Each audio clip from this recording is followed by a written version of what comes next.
last year, there was another squad that actually kind of firmly entrenched themselves in the LA mindset where it's buy everybody, trade for everybody, and it worked. They win the World Series, they get themselves a chip. Texas Rangers is obviously who we're talking about, but this season you get the hangover going on. It hasn't looked as good as it did in 2023. But that might not stop them, man. That might not stop them because they are now looking to potentially buy in again. Yep, Rangers general manager is hoping to be in a position where they can buy. Now, obviously, they're not so much in a position where they can buy. They're 4 games under 500. In their division, they're 5 games back. Wild card, they're a little bit closer than that. The Texas Rangers are going to be, actually, no, they're 7.5 games back. My bad. I just refreshed my page. So they actually got a better chance to win the division than to get into a wild card. So it's obviously a big, long shot for these Rangers. And all season long, the Rangers hitters have been underperforming like heavy. They had some injuries, underperformances. Marcus Semien, Corey Seager's been underperforming for his standards. Adolis Garcia's been underperforming. Nathaniel Lowe's been underperforming. It's been not super encouraging. Jonah Heim's been underperforming. Not super encouraging. The one thing they had coming up was, we'll get Max Scherzer back at one point. He's back. He's great. The rotation's looking a lot better. And in the last 30 days, I was about to come into this podcast saying, what the hell are you doing, Rangers? Don't even think about trying to be in a position to buy. You should be thinking about selling. Well, last 30 days, they're starting to cook a little bit. They're 3rd in ERA as of right now, and they're 13th in OPS in the last 30 days. So the offense is starting to get it going now. We're having that little midseason. We're warming up in the middle of the summer. ERA is getting up there. I think right now, and when you look at their roster too, they're only a couple buys away from being a quote-unquote, again, like kind of complete roster. Granted, their guys have to perform. They got to get a corner outfielder right now. They need some outfield help out there. And they do need a ton of bullpen arms. They could go, if they really wanted to command that market, they could. And they got a ranked 7 farm system, the Texas Rangers. So it's not out of this world to say, like, they wouldn't be in a position to buy, especially, like, I'll let you give your thoughts on this a little bit, but their upcoming schedule is pretty nice. What do you think about these Rangers, Nick? I don't believe in it. I don't believe in it, man. I see what it is that you're looking at, and when we go just based on a vacuum, looking at the last 15 days, sure, they've been pretty good at baseball, but one of the best. Looking back at the season as a whole here, I mean, in May they had a record of 11-16. Absolutely. In June they had a record of 11-16. Yep. So majority of the season they have not been very good. They do have quite a bit to get through because if they're going to win their division, they got to beat at the Seattle Mariners, but then they also got to beat at the Houston Astros. I don't think that you're going to do that.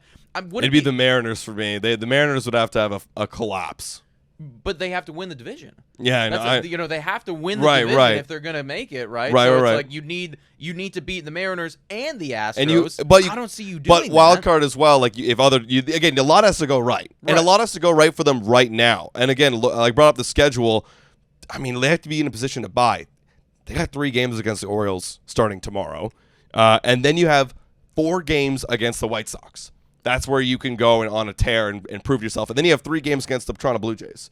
So if you manage to somehow win the Orioles series, you could go on a tear, destroy the White Sox, destroy the Blue Jays, and then I think that this management, this GM, if they saw that, that's enough for them to go, well, we spent so much money, we won the World Series, no way are we selling. We're going to buy back in. And all the credit to them, man. But you don't believe they'll actually win. Here's the thing. I, as an unbiased viewer, would love to see it. Oh, Please, yeah. Make my day. Yes. Give me something to talk about, all right? Trade for all the fucking guys and go on a run. I think it'll be entertaining as hell. Do I believe that you're actually going to win the division or, go on a run like you did last year? No, I don't. I just think that you don't have that magic that you had in a bottle last year. I'm looking over at the Houston Astros in that division specifically, and I'm thinking to myself, they are alive right now. You have woken up a beast, and I just don't see how you'll be able to get through them at all. So I don't believe in in this team or the mentality of going in to buy. Do I want you to do it?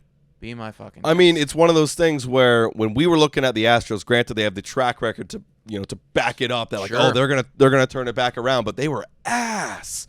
The pitching was ass. They were injured. It was bad all year. And then they turn around and we're like, there they are. It's time for the Rangers to now write their own narrative. Can you be the team that we are waiting for to break out and be scary again? This is the time to prove it. You won the World Series last year. When are you going to turn around and become a great competitive team? Is it going to be this year? And you're saying next year. I'm saying next year, man. I'm not buying in and saying like, hell yeah, Rangers are going to go and win it all. I'm saying like they have a chance that they might convince themselves to buy, and there's nothing more satisfying than an outside fan watching another team go buy and then like lose. It's just like that's the worst thing ever. Stop playing like Texas Rangers, like trying to put yourself in their mindset, and then just as do you think that this would be the right move for them to do it? Well, I actually do think it would.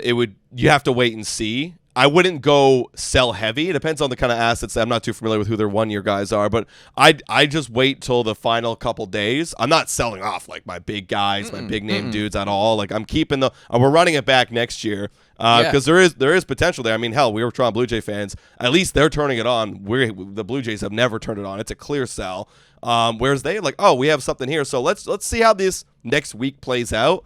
Am I going to buy Skubal and all these guys? Probably not. Because, again, like I look at the roster, and they're only a couple pieces away from having a chance down the stretch. I mean, again, like you don't have to buy a corner outfield. That'd be luxury. But if you went and bought like a couple bullpen guys, maybe with some multiple years of control, like a Chad Green, for example, on the Blue Jays, it's like, okay, well, you didn't. You gave yourself a chance. You didn't go sell heavy mode, but now you have a chance to compete again next year. That's where I'd go. And I agree with you. I think that, very rarely do I say that I want somebody to hold, right? Because usually I'm one of the extremes. I'm like sell everybody or buy everybody, right? Typically I want to see one or the other. But Texas Rangers, you won the World Series last year. You still have on paper what is supposed to be a very good roster, and you've already invested tons of trade capital and just financial capital in this organization as a whole. That's right.